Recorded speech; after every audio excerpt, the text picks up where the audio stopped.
যাদের নাম এখনো আন্ডার এডুকেশনে আছে বা ভোটার সম্বন্ধে যে কোনো বিষয়ে কমপ্লেন করার জন্য তোমরা অনলাইনে যেভাবে আবেদন করবে সেটি আমি দেখাচ্ছি। তো তার জন্য তোমরা ক্রমে চলে যাবে, সেখানে এখানে ভোটার বলে সার্চ করবে, ভোটার লিখে সার্চ করবে। সার্চ করার সাথে সাথে প্রথমে যে ইন্টারফেসটা আসছে এভাবে, এই যে ভোটার লেখা আছে এখানে ক্লিক করবে। এইখানে ক্লিক করার সাথে সাথে যদি এভাবে খুলে, ডেস্কটপ সাইট যদি খুলে তো ভালো, যদি না খুলে তোমরা এইখানে ক্লিক করবে। কোণে যে থ্রি ডট দেখতে পাচ্ছ, এখানে ক্লিক করার পর এই যে ডেস্কটপ সাইট তোমরা দেখতে পাচ্ছ, এই যে বক্সটা এখানে ক্লিক করে দেবে, তাহলে এভাবে খুলবে। তারপর তোমরা এভাবে করার পর তোমরা দেখতে পাচ্ছ রেজিস্টার কমপ্লেন, এখানে ক্লিক করবে। এইখানে ক্লিক করার সাথে সাথে রেজিস্টার কমপ্লেন এখানে ক্লিক করবে। এরপর তোমরা তোমাদের ভোটার কার্ডের সাথে যে মোবাইল নাম্বার লিঙ্ক আছে সেটা যদি জানো তাহলে এখানে মোবাইল নাম্বার দেবে, অথবা যদি না জানো তোমরা তোমাদের এপিক নম্বর দেবে। আর এখানে যে ক্যাপচা, এই যে দেখতে পাচ্ছ এই যে ক্যাপচাটা, এইটা বসিয়ে দেবে এখানে পুরো সেমভাবে, ছোটো হাতের বড় হাতের সংখ্যা যেটা যেভাবে থাকবে সেভাবে সেম এই বক্সে ফিল আপ করে রিকোয়েস্ট ওটিপি করতে হবে। তো আমি আমার মোবাইল নাম্বার এপিক নাম্বার দিয়ে লগ ইন করছি। আমি আমার মোবাইল নাম্বার দিয়ে দিয়েছি, এবার দেখে দেখে ক্যাপচা লিখে দিচ্ছি। এরপর রিকোয়েস্ট ওটিপি এখানে ক্লিক করবে। তোমরা দেখতে পাচ্ছ এখানে ওটিপি আসবে, ওটিপি চলে এসেছে। ওটিপি দেখে দেখে এই ঘরগুলোতে বসিয়ে দিতে হবে। আমি ওটিপি বসিয়ে দিয়েছি। এরপর ভেরিফাই অ্যান্ড লগ ইন এইখানে ক্লিক করার সাথে সাথে তোমরা দেখতে পাচ্ছ এরকম একটা পেজ খুলে গেছে। তো এখানে তোমাদের ডিটেলস দেখাবে, ঠিক আছে, দেখতে পাচ্ছ। তো তোমরা এখানে যেটা করতে হবে, সেখানে এই যে তোমাদের যে অ্যাড্রেস, এখানে অ্যাড্রেস সব কিছু চলে আসছে, এখানে সেম অ্যাজ অ্যাবভ এখানে ক্লিক করে দেবে, তাহলে এগুলো ফিল আপ করতে হবে না, এগুলো অটোমেটিক ফিল আপ হয়ে যাবে। এই যে ওয়েস্ট বেঙ্গল, পশ্চিম মেদিনীপুর, 233 পর্বত অ্যাসেম্বলি, এগুলো সব ফিল আপ হয়ে গেল। এরপর তোমরা যে কমপ্লেন করবে সেটা কী ক্যাটাগরি, তো এখানে আমাদের যেটা প্রবলেম, আমাদের নামগুলো যে আন্ডার এডুকেশন আছে তার জন্য আমরা এখানে প্রবলেম হচ্ছে ইলেকট্রো রোল, আমাদের ইলেকট্রো রোলের নাম এখন আন্ডার এডুকেশন আছে। তো এখানে ক্লিক করলাম, তবে সিলেক্ট সাব ক্যাটাগরি, কী প্রবলেম সেটা।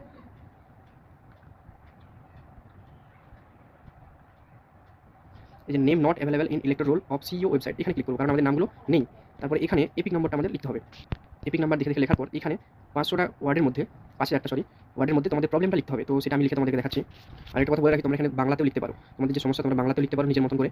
বন্ধুরা আমি যেভাবে লিখেছি তোমাদেরকে দেখাচ্ছি, এভাবে তোমরা লিখতে পারো, যেটি আমি কমেন্ট বক্সে বা ডিসক্রিপশন বক্সে লিখে দেবো। তোমরা তোমাদের নাম, হিয়ারিং নোটিস, কবে হিয়ারিং হয়েছিল সেই সমস্ত এডিট করে এই লেখাটা কপি করে সমস্ত কিছু তোমাদের মতন করে তোমরা লিখতে পারো, ঠিক আছে। তারপরে এভাবে লেখার পর এখানে দেখতে পাচ্ছ তোমরা সাপোর্টিং ডকুমেন্টস, কী ডকুমেন্টস দেবে। তো ডকুমেন্টসগুলো কীভাবে আপলোড করবে সেটা আমি দেখাচ্ছি। তোমাদের যে প্রয়োজনীয় যে সমস্ত ডকুমেন্টস, তোমাদের লিঙ্কেজ করার জন্য যে ডকুমেন্টসগুলো দিয়েছিলে, তোমার বাবার নাম, যে 2002 সালের ভোটার লিস্ট, প্লাস যে সমস্ত ডকুমেন্টসগুলো দিয়ে হিয়ারিং করিয়েছিলে, যাতে তোমার বাবার নাম থাকে সেরকম কোনো একটা ডকুমেন্টস, তোমার নাম যেমন অ্যাডমিট, বার্থ সার্টিফিকেট, এই সমস্ত কিছু দুটো সাইড, একটা ফ্রন্ট সাইড একটা ব্যাক সাইড। তোমরা ফ্রন্ট সাইডগুলো একটা পেজে, A4 সাইজের পেজে সমস্ত কিছু রেখে একটা ছবি করবে, আর ব্যাক সাইড একটা রেখে ছবি করে একটা পিডিএফ করে, এখানে যেহেতু একটাই পিডিএফ আপলোড করার জায়গা আছে, তো তোমরা একটা পিডিএফ করে এখানে আপলোড করবে। বন্ধুরা তোমরা দেখো এইভাবে একটা পিডিএফ বানাতে হবে, যেটাতে আমার সব কিছু আছে, এনভারেশন ফর্ম, 2002 সালের ভোটার লিস্ট, বাবার ভোটার কার্ড, আমার Aadhaar card, vote certificate, OBC certificate, driving licence. তো তোমরা তোমাদের ডকুমেন্টসগুলো এইভাবে সাজিয়ে নেবে পরপর সব কিছু। তারপর তোমরা এইখানে আপলোড করে দেবে, এখানে যে আপলোড করার জায়গা আছে এখানে তোমরা আপলোড করে দেবে। প্রিভিউ এখানে ক্লিক করে তোমরা দেখে নিতে পারো সব কিছু ঠিকঠাক আপলোড হয়েছে কিনা। ওকে, তো তারপর এখানে সাবমিট করে দেবে। সাবমিট করার সাথে সাথে একটু ওয়েট করতে হবে। তোমরা দেখতে পাচ্ছ রেজিস্টার সাকসেসফুল, একটা কমপ্লেন আইডি দিয়ে দিয়েছে, তোমরা এটা স্ক্রিনশট করে রেখে দিতে পারো, বা এখানে ক্লিক করবে ভিউ বলে। ক্লিক করার সাথে সাথে আমি অলরেডি দুবার এটা নিয়ে অ্যাপ্লিকেশন করেছিলাম, তোমাদেরকে দেখানোর জন্য আরও একবার করেছিলাম। তো তোমরা দেখতে পাচ্ছ, তোমরা এখানে লোক ট্র্যাক করেও দেখতে পারবে যে কী অবস্থায় আছে। আমার যেমন এই প্রবলেমটা ক্লোজ করে দিয়েছে, এটা ইন প্রগ্রেস আছে, এটা ওপেন, আজকে ওপেন হলো।